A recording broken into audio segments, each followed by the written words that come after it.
Hello everyone, welcome back to Artha Scholar. और जैसा कि आप सब जानते हैं कि 100 सुपर श्योर टॉपिक्स का सीरीज चल रहा है, तो आज हमारा नेक्स्ट टॉपिक है थियरीज ऑफ कंजम्पशन फंक्शन। तो इसमें हम 4 थियरीज देखेंगे, ठीक है, कंजम्पशन फंक्शन की, जिसमें पहला है केन्स की थियरी है, ठीक। दूसरा है डजनबेरी की थियरी है। तीसरा फ्रीडमैन की थियरी है और चौथा मोदिग्लानी की थियरी है, ठीक है। तो इन 4 थियरीज को हम आज पढ़ेंगे। पहले ये बात कर लेते कंजम्पशन फंक्शन होता क्या है। तो कल के क्लास में मैंने आपको बताया था कि कंजम्पशन को केन्स ने कैसे बताया था, डिस्क्राइब किया है, C plus B Y. Y D disposable income है, बी क्या है, एमपीसी है, marginal propensity to consume, that is del C upon del Y. और ये ऑटोनॉमस कंजम्पशन है। ये क्या है, ऑटोनॉमस कंजम्पशन है। कर्व हमारा कैसा होता है कंजम्पशन फंक्शन का, कुछ ऐसा, ठीक है। C is equal to C plus V by T. जो B है वो उसका स्लोप है और ये जो इंटरसेप्ट टर्म है वो है, सॉरी, इंटरसेप्ट टर्म है C बार, ठीक है। ये समझ आ गया है। और कुछ कॉन्सेप्ट्स हैं जो आपको जानना जरूरी है। कॉन्सेप्ट्स क्या है? पहला, एमपीसी क्या होता है? एमपीसी आप जानते हैं, मार्जिनल प्रोपेंसिटी टू कंज्यूम होता है, जो कि होता है del C upon del Y. कि अगर इनकम में जरा सा चेंज आ रहा है तो कंजम्पशन पे कितना चेंज आएगा, इसे कहते हैं marginal propensity to consume. APC क्या होता है? एपीसी होता है absolute value of consumption upon Y, कि अगर इनकम में चेंज आने से कंजम्पशन में कितना चेंज आता है। ऐसे ही एमपीएस होता है मार्जिनल प्रोपेंसिटी टू सेव, ये होता है del S upon del Y. Income में चेंज आने से, जरा सा इनकम में अगर चेंज आता है तो उससे सेविंग में कितनी चेंज आती है। और चौथा है APS, average propensity to save, that is saving upon Y. Absolute income में चेंज होने से एब्सोल्यूट सेविंग में कितनी चेंज आ रही है। तो ये 4 आपके लिए बहुत जरूरी है। ये 4 अगर आप समझते हैं, अगर आपको याद है, तो फिर आगे के कॉन्सेप्ट्स आपको ज्यादा इजीली समझ आएंगे, ठीक है। आगे बढ़ते हैं। पहला है हमारा एब्सोल्यूट इनकम हाइपोथेसिस। ये दिया था केन्स ने। केन्स का साइकोलॉजिकल लॉ ऑफ कंजम्पशन था। साइकोलॉजिकल लॉ से हम डिराइव करते हैं केन्स का एब्सोल्यूट इनकम हाइपोथेसिस, ठीक है। ये कंजम्पशन थ्योरी का बेसिस है। It is a primary theoretical है, मतलब केन्स ने कोई एम्पेरिकल एविडेंस से सपोर्ट नहीं किया अपनी थियरी को। उन्होंने डेटा सेट लेके अपनी थियरी को प्रूफ नहीं किया है। Not derive from empirical observations, ठीक है। एम्पेरिकल ऑब्जर्वेशन मतलब कोई डेटा सेट हो, कोई पब्लिक हो जिसपे केन्स ने ऐसा सर्वे किया हो या कुछ एम्पेरिकल टेस्टिंग की हो, ऐसा कुछ नहीं है, ठीक है। Focuses on short term economic behaviour. ये किस चीज की बात करता है? शॉर्ट रन की बात करता है। आपको पता होगा, कल मैंने बताया था कि केन्स जो है वो लॉन्ग रन की बात नहीं करता। केन्स कहता है कि लॉन्ग रन में हम सब डेड हैं। When income rises, consumption also increases। यहाँ क्या बता रहा है कि इनकम जब जब बढ़ती है तो कंजम्पशन भी बढ़ती है, मतलब डायरेक्ट रिलेशनशिप है इनकम और कंजम्पशन में, but at a slower pace than income. लेकिन इनकम जितनी तेजी से बढ़ती है उतनी तेजी से हमारी कंजम्पशन नहीं बढ़ती है, थोड़ी स्लोअर पेस पे बढ़ती है। Consumption function is expressed as, ये कंजम्पशन फंक्शन है केन्स का। ये ए क्या है? ए इंटरसेप्ट टर्म है, आपको याद है, सी डैश हमने लिखा था, सी बार। ये सी बार ही क्या है? ए है। सी बार क्या है? ए के बराबर है, ठीक है। A represents autonomous consumption, that is C bar. और बी क्या है? बी एमपीसी है। B denotes the marginal propensity to consume. Keynes ने अज्यूम किया कि एमपीसी जो है वो कांस्टेंट रहती है। किन्स ने क्या कहा कि मार्जिनल प्रोपेंसिटी टू कंज्यूम जो है हमारी, मतलब change in consumption upon change in income, ये क्या है? कांस्टेंट है, regardless of income changes. Income कितनी भी चेंज हो रही है, कांस्टेंट है। कहने का क्या मतलब है कि इनकम में जितना चेंज आ रहा है उसी हिसाब से कंजम्पशन में भी चेंज आ जा रहा है, तो दैट्स वाई ये कांस्टेंट है। However, the average propensity to consume declines as income grows.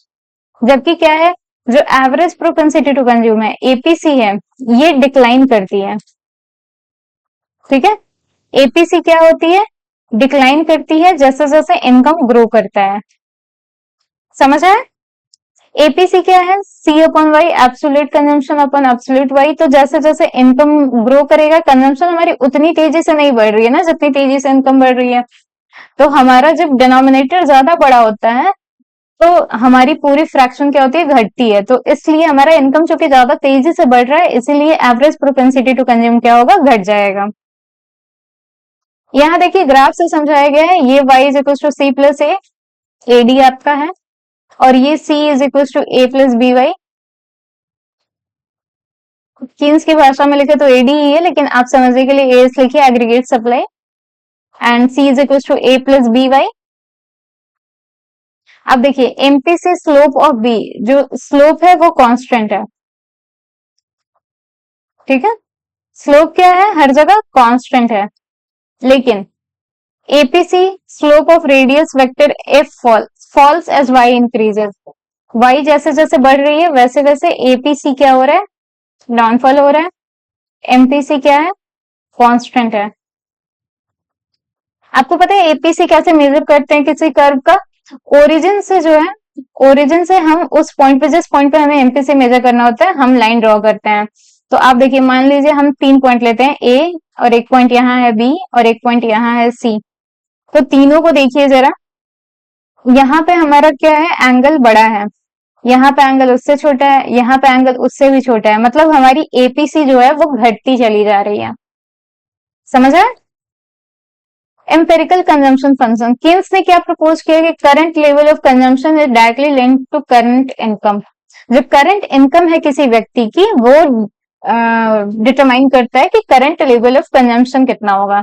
The relationship between consumption and income is dynamic. इसका मतलब क्या है कि इनकम बढ़ती है तो कंजम्पशन टेंड्स टू इंक्रीज। अगर इनकम बढ़ती है तो कंजम्पशन बढ़ने की संभावना है, और अगर इनकम घटती है तो कंजम्पशन जो होता है वो घटेगा उस हिसाब से। Consumption patterns are independently determined by each consumer, meaning one person's consumption does not influence another. इनका क्या कहना है कि एक पर्सन का जो कंजम्पशन है, कंजम्पशन ऑफ पर्सन 1 और कंजम्पशन ऑफ पर्सन 2, ये दोनों क्या है, ये आपस में डिपेंडेंट नहीं है, एकदम नहीं है। ठीक है, दोनों क्या है, इंटरडिपेंडेंट नहीं है, दोनों इंडिपेंडेंट है। Average propensity to consume APC declines as income grows. और इन्होंने क्या कहा कि जैसे जैसे इनकम बढ़ती है एपीसी हमारा घटता है, एमपीसी कांस्टेंट रहता है। ये चीज आप याद रख लीजिए। ठीक है, ये याद कर लीजिए कि ये किसका कहना था, ये कीन्स का कहना था। The marginal propensity to consume remains stable despite changes in income. ठीक है, अब देखिए कुजनेट्स का पैराडॉक्स क्या कहता है। कुजनेट ने थोड़ा सा कीन्स को एम्पेरिकली प्रूव करने की कोशिश की, तो उनका रिजल्ट थोड़ा अलग आया कीन्स से। क्या हुआ कि real world evidence does not fully align with Keynes consumption function. Paradox, Kuznets ने क्या कहा कि एम्पेरिकल एविडेंस जो है, एम्पेरिकल एविडेंस जो है वो कीन्स को सपोर्ट नहीं कर रही है, कीन्स की बात को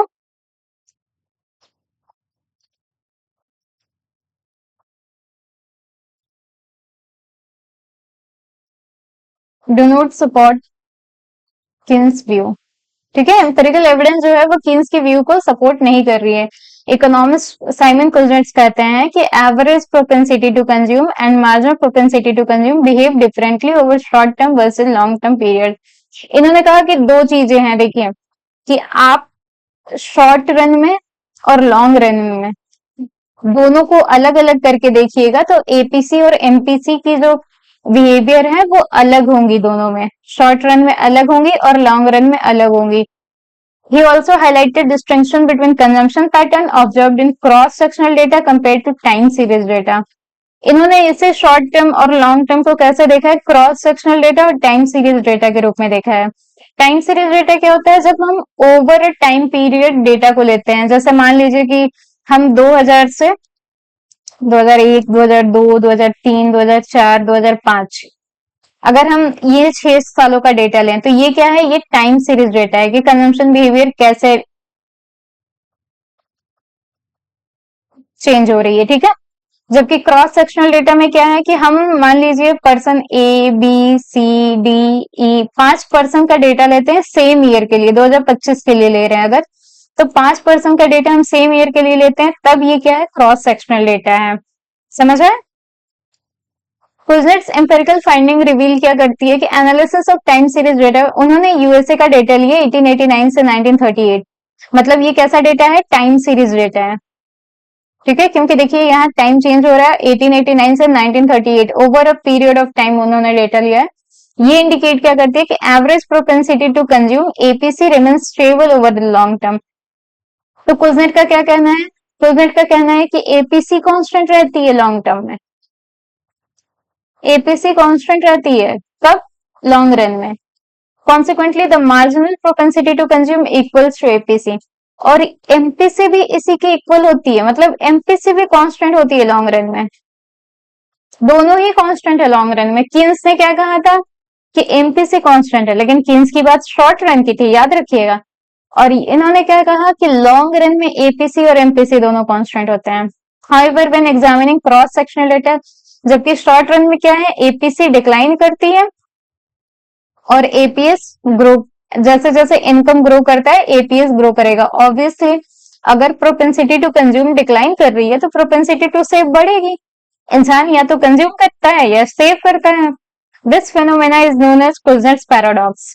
तो कुजनेट ने क्या कहा, शॉर्ट रन में क्या होता है, शॉर्ट रन में हमारा एपीसी क्या होगा, घटेगा, ठीक है, और एपीएस बढ़ेगा। इस फेनोमेना को हम क्या कहते हैं, कुजनेट्स पैराडॉक्स कहते हैं, ठीक है। Various economists have attempted to unravel this, ठीक है, बहुत सारे इकोनॉमिस्ट ने ट्राई किया इस एम्पिरिकल कॉन्ट्राडिक्शन को प्रूव करने की। दूसरा है रिलेटिव इनकम हाइपोथेसिस। ये किसने दिया था, ये डजनबेरी ने दिया था। किसने दिया था, ये डजनबेरी ने दिया था। उन्होंने कॉन्सेप्ट इंट्रोड्यूस किया था रिलेटिव इनकम हाइपोथेसिस। इन्होंने क्या कहा कि पीपल्स की spending habits are influenced not only by their income but also by how their consumption compare to others. मतलब इन्होंने कहा कि पर्सन 1 और पर्सन 2 दोनों का कंजम्पशन क्या है, इंटरडिपेंडेंट है। ऐसा नहीं है कि पर्सन 1 को कोई मतलब ही नहीं है कि पर्सन 2 क्या कंज्यूम करे, ऐसा नहीं होता। हम क्या करते हैं, आसपास अपने पड़ोस वालों को देखते हैं, अपने पड़ोसियों को देखते हैं, अपने रिलेटिव्स को देखते हैं और हम उनको कॉपी करने की कोशिश करते हैं कई बार। तो हमारा कंजम्पशन सिर्फ हमारे इनकम पे डिपेंड ना करके दूसरों के कंजम्पशन बिहेवियर पे भी डिपेंड करता है। An individual social standing plays a crucial role, कि इंडिविजुअल सोसाइटी में रह रहा है, उस सोसाइटी का बहुत बड़ा रोल होता है उसके कंजम्पशन पैटर्न में। Consumption tends to be sticky when income drops, spending doesn't decrease proportionally. इनका क्या कहना है कि कंजम्पशन हमारा इनकम बढ़ने से बढ़ती तो है, लेकिन इनकम घटने से, जब इनकम हमारा बढ़ता है तो कंजम्पशन बढ़ती तो है, लेकिन इनकम जब घटता है तो कंजम्पशन हमारी घटती नहीं है इस प्रोपोर्शन में, ठीक है। कि अगर इनकम 500 से घटा तो हमारा कंजम्पशन उतने प्रोपोर्शन में नहीं घटेगा। Consumers strive to preserve their previous lifestyle. Consumer क्या होता है, अपने प्रीवियस लाइफस्टाइल पे ही बना रहना चाहता है, उससे वो ज्यादा नीचे नहीं आना चाहता, ठीक है। अगर आप एक बार आपके घर में एसी लग गया तो अब आप, चाहे आपकी इनकम कम क्यों ना हो रही हो, आप फैन पे नहीं आएंगे, आप उस चाहेंगे कि आपकी एसी जो है वो बरकरार रहे। तो कंज्यूमर अपने प्रीवियस लाइफस्टाइल को बरकरार रखना चाहता है, ठीक है। कंजम्पशन किस चीज पर डिपेंड करता है, वाई टी, मतलब अभी की income, Y T A plus Y T plus B Y T -1, previous income पे भी, ठीक है। प्रीवियसली कितना कंज्यूम कर रहा था इस पे भी डिपेंड करता है consumption. When an individual's income rises, the income of others increase proportionally, the consumption function shifts upward. अगर एक इंडिविजुअल की इनकम बढ़ रही है और साथ ही में वैसी उसी के प्रोपोर्शनल में दूसरों की भी इनकम बढ़ रही है तो कंजम्पशन फंक्शन जो है वो अपवर्ड शिफ्ट हो जाएगा, parallel. Since everyone's relative income position remains unchanged, the ratio of consumption to income stays constant. और सबकी इनकम पोजीशन जो है वो सेम है, तो कंजम्पशन टू इनकम जो है ये रेशियो कांस्टेंट हो जाती है. Consequently, both the APC and APS do not vary. और इससे क्या होता है फिर कि APC और APS दोनों ही वेरी नहीं करते. मतलब इन्होंने क्या कहा है कि दोनों ही कांस्टेंट रहते हैं. This observation align with Kuznets empirical research finding. ये कुजनेट की तरह ही है, ठीक है. कुजनेट में भी क्या कहा था कि लॉन्ग रन में एपीसी और एपीएस कांस्टेंट रहते हैं, और इन्होंने भी क्या कहा कि एपीसी और एपीएस कांस्टेंट हैं. अब देखिए ये इनका ग्राफ है, ये हमारा y is equal to C plus, ये हमारा कंजम्पशन फंक्शन है C1 और ये हमारा C2 है. When y and c of both a and b increases at the same rate, अब a और b दो हमारे क्या है, मान लीजिए दो पर्सन है हमारे पास. अगर दोनों की इनकम और कंजम्पशन सेम रेट से बढ़ रही है तो C जो है वो पैरेलल शिफ्ट कर गया. C जो है C क्या हुआ, शिफ्ट कर गया. And APC of both remains constant, और दोनों की एपीसी जो है वो सेम रह गई. APC average propensity to consume, दोनों की एपीसी क्या हो गई, कांस्टेंट रह गई. ठीक है, A1 B1. Next, when a consumer's income rises faster than others, their average propensity to consume increase more sharply. और वैसे ही अगर एक पर्सन की P1 की इनकम जो है ज्यादा तेजी से बढ़ रही है, P2 की इनकम थोड़ी कम तेजी से बढ़ रही है, तो P1 की जो एवरेज प्रोपेंसिटी टू कंज्यूम है वो ज्यादा तेजी से बढ़ेगी. ठीक है, एवरेज प्रोपेंसिटी टू कंज्यूम क्या होता है, C अपॉन वाई होता है. तो अगर इनकम ज्यादा तेजी से बढ़ रही है तो ये पूरा फंक्शन जो है, सॉरी, ये C अपॉन वाई होता है. तो इनकम अगर ज्यादा तेजी से बढ़ रही है तो कंजम्पशन भी उतनी ही, एवरेज प्रोपेंसिटी टू कंज्यूम उतनी ही तेजी से बढ़ती है, क्योंकि इनकम जितनी तेजी से बढ़ रहा है कंजम्पशन हमारी उससे ज्यादा तेजी से बढ़ रही है. The relative income hypothesis proposes that household tends to mimic the consumption habit of their peers. वो अपने जान पहचान वालों की, जो भी अगल बगल वाले हैं, उनको मिमिक करना चाहते हैं, उनके कंजम्पशन बिहेवियर को अपनाना चाहते हैं. और इसे ही हम क्या कहते हैं, डजनबेरी इफेक्ट कहते हैं या डेमोन्स्ट्रेशन इफेक्ट कहते हैं. मतलब हम देखा देखी करना चाहते हैं. ठीक है, कि अगर हमारे बगल वाले के घर पे सोफा है तो हमारे पास जरा सी इनकम आती नहीं है कि हम सोफा खरीद लेते हैं. सोसाइटी में हमारी स्टेटस उसके बराबर होनी चाहिए. Duesenberry also argued that consumption levels are resistant to downward adjustment. मतलब इनकम के घटने से कंजम्पशन हमारी घटती नहीं है, ठीक है, इतनी तेजी से. Therefore when income decreases, consumption doesn't drop proportionally. जितनी इनकम घटती है कंजम्पशन इतनी तेजी से नहीं घटती है. Causing the APC to rise as income falls. और इसकी वजह से क्या होता है, इनकम जब घटता है तो एवरेज प्रोपेंसिटी टू कंज्यूम बढ़ जाता है. ठीक है, इनकम जब घटता है तो एवरेज प्रोपेंसिटी टू कंज्यूम बढ़ जाता है. इस बिहेवियर को हम क्या कहते हैं, रैचेट इफेक्ट कहते हैं. इस बिहेवियर को क्या कहते हैं, रैचेट इफेक्ट कहते हैं. तो रैचेट इफेक्ट हमें क्या बताता है कि इनकम के बढ़ने से कंजम्पशन बढ़ तो रहा है, लेकिन इनकम के घटने से कंजम्पशन उतनी तेजी से घट नहीं रहा. ठीक है, आगे बढ़ते हैं. ये देखिए ये ग्राफ है, when y false to y0. अब देखिए y1 से हम y0 पे आ रहे हैं, ये y1 है, ठीक है, और ये y0 है. हमारी इनकम इतनी तेजी से घट रही है, हमारा कंजम्पशन उतनी तेजी से नहीं घट रहा है, क्योंकि जरा सा देखिए, हम पहले कहाँ थे, C1 पे थे, ठीक है, और अब कहाँ आ गए, C0 पे आ गए. तो हमारी कंजम्पशन इतनी ही घटी है, जबकि इनकम इतना ज्यादा घटा है.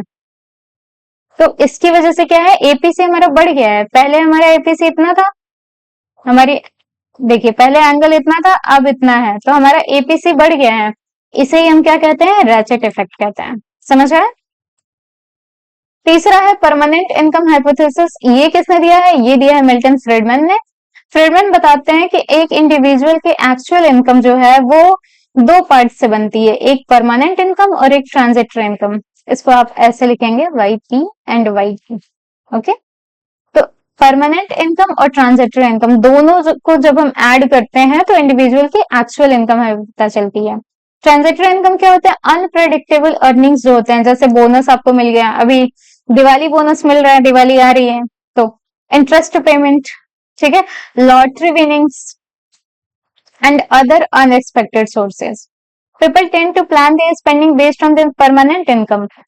लोग जो है अपनी स्पेंडिंग जो है परमानेंट इनकम के बेसिस पे रखते हैं, मतलब परमानेंट इनकम के बेसिस पे वो खर्चा करना चाहते हैं। क्यों? क्योंकि ये स्टेबल और रिलायबल है ओवर टर्म। बोनसेस आपको हर बार नहीं मिलते, हर तीज त्योहार पे नहीं मिलता, ठीक है।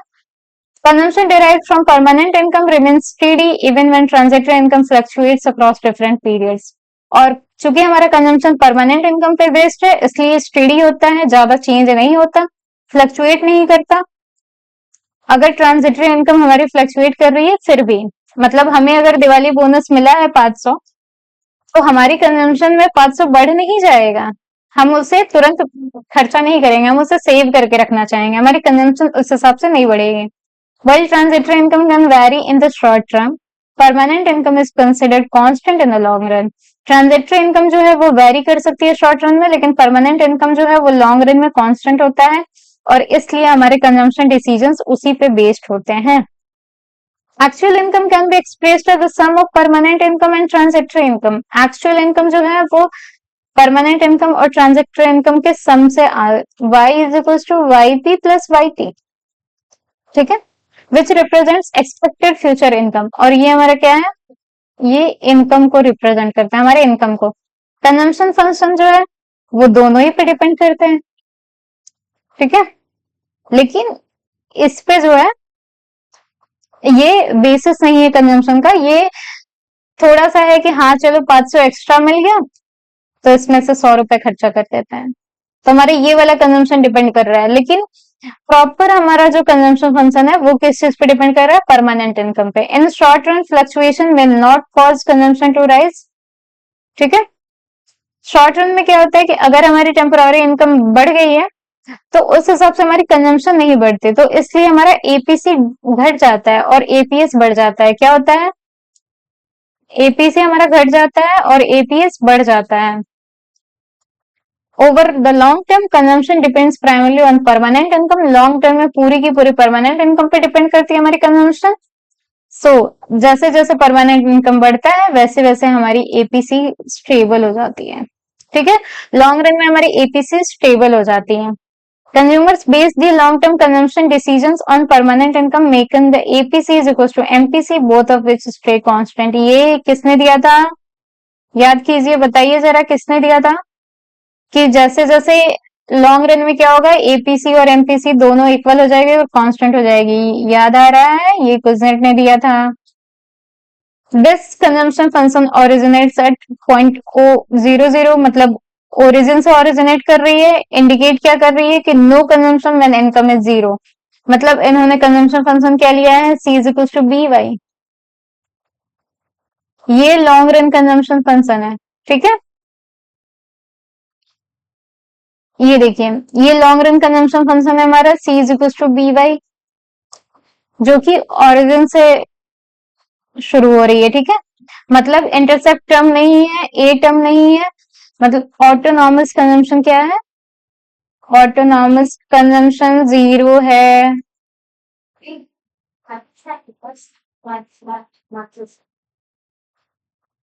नहीं,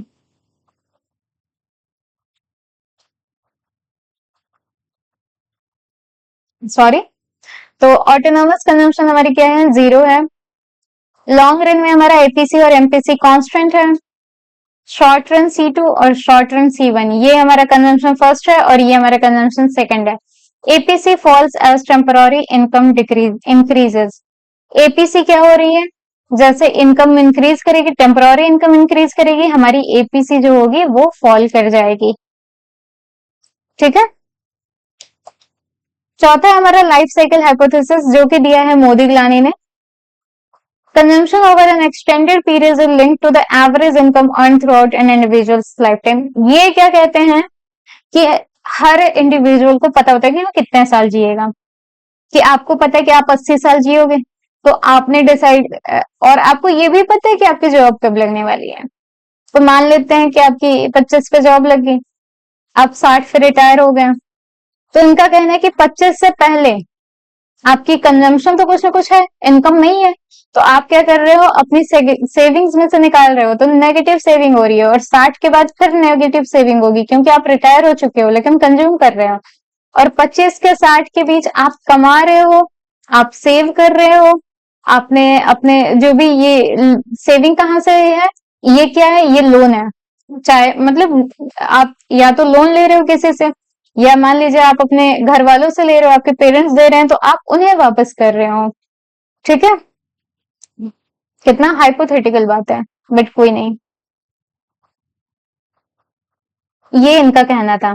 it remains largely unaffected bye short term fluctuations in current income. ठीक है, हमारा जो कंजम्पशन है वो शॉर्ट टर्म फ्लक्चुएशन से अनअफेक्टेड रहता है इन करंट इनकम में अगर शॉर्ट टर्म फ्लक्चुएशन होता है, उससे कंजम्पशन पे कोई फर्क नहीं पड़ने वाला है। क्या क्या फैक्टर्स हैं जो कंजम्पशन को इन्फ्लुएंस कर रहे हैं, वो है वेल्थ, कि आपके पास पूरी प्रेजेंट वैल्यू कितनी है आपके एक्सपेक्टेड अर्निंग की, कि आप लाइफ टाइम कितना कमाओगे, उसकी प्रेजेंट वैल्यू क्या है। करंट में कितना कमा रहे हो, फ्यूचर में कितना कमाओगे, दोनों की प्रेजेंट वैल्यू ये कैलकुलेट करेंगे। फिर the rate of return on invested capital, अगर आपने कहीं इन्वेस्ट कर रखा है, शेयर्स, बॉन्ड्स कहीं, या आपके पास लैंड वगैरह है, तो उसका रेट ऑफ रिटर्न क्या है, और आप कितने साल जीने वाले हो। The consumer stage in life also plays a crucial role. आप किस स्टेज पे हो, अगर आप वर्किंग फेज से पहले के स्टेज पे हो, तो आप क्या करोगे, आपकी इनकम नहीं है लेकिन आप कंज्यूम कर रहे हो, और वर्क फिर रिटायरमेंट के बाद आपकी इनकम नहीं है लेकिन आप कंज्यूम कर रहे हो। ये देखिए, ये इनका ग्राफ है, ये इन्होंने कंजम्पशन फंक्शन लिया है ऐसा, सॉरी, ये वाला आपका जो है ये आपकी इनकम है पहले, आप इसी को रहने दीजिए, ये इनकम है और ये कंजम्पशन है। तो देखिए, जब इंसान यूथ है, 18 साल से कम है, ठीक है, तो वो क्या कर रहा है, उसकी सेविंग नेगेटिव में जा रही है, मतलब वो कंज्यूम ज्यादा कर रहा है, इनकम उसकी कम है। गैप देख लीजिए, कंज्यूम ज्यादा कर रहा है, इनकम कम है, तो वो क्या है, सेविंग नेगेटिव में जा रहा है।